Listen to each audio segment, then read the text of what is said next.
I tapped pink, and my marriage fell apart. I never thought tapping a colour on a screen could cost me my marriage, but it did. My name is Ryan, I'm 33 years old, and I've been married to my wife, Emily, for 6 years. We weren't perfect, but I always believed we were solid until this one moment unravelled everything. And it all started with a dress poll. Not even a real dress, just a picture. It was a lazy Sunday. I was scrolling through Instagram while sipping my coffee. Nothing special, just checking on sports highlights, tech news, and a few posts from friends. Then I saw it. A story posted by a girl named Chloe. Chloe is not someone I'm close to.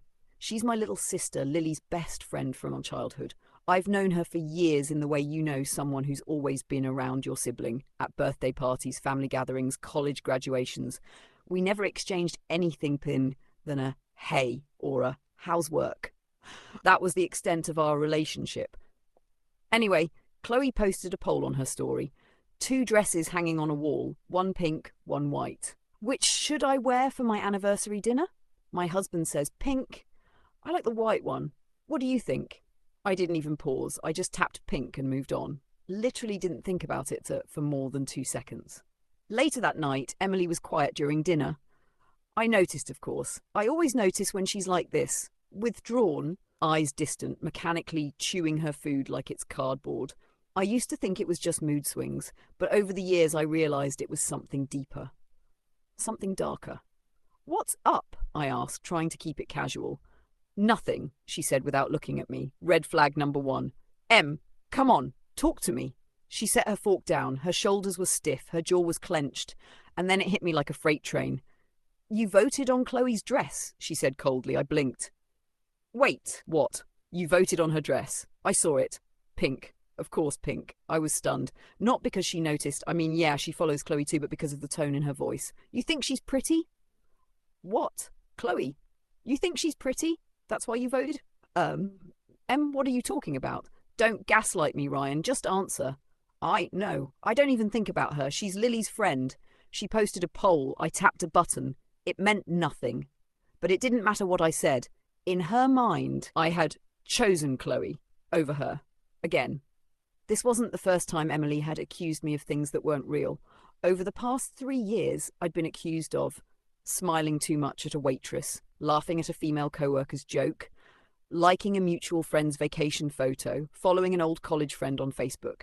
Each time, I'd explain myself calmly. Each time, she'd break down, cry, scream, or retreat into silence for days. We'd been to therapy, both individual and couples. We'd read books, tried safe word communication strategies. I had bent over backwards to reassure her, to validate her emotions without feeding into her paranoia, but it never changed. That night, after the dress incident, she slept in the guest room. I didn't follow her. I didn't beg her to come back. I just lay in bed, staring at the ceiling, thinking, is this it? It felt like a shift inside me, a switch flipping, something I couldn't undo. The next morning, she sat across from me at the kitchen table, eyes puffy from crying.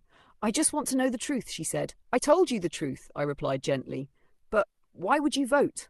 Because it was a poll. People vote. It didn't mean anything. It meant something to me. I nodded. I understand that now, and I'm sorry. She looked at me for a long time. Are you attracted to her? No, I never have been. She's pretty. So are you. She didn't answer. 3 days passed. We barely spoke. She wouldn't look me in the eye. She went through my phone again, this time while I was sleeping. She admitted it in the morning, almost like a child confessing a broken vase. I didn't find anything, she said, as if disappointed. That's because there's nothing to find. She didn't believe me. Not fully. She never really believed me. And that's when it hit me. It wasn't about Chloe. It wasn't about the dress. It wasn't even about trust. It was about control, or maybe fear, or maybe both.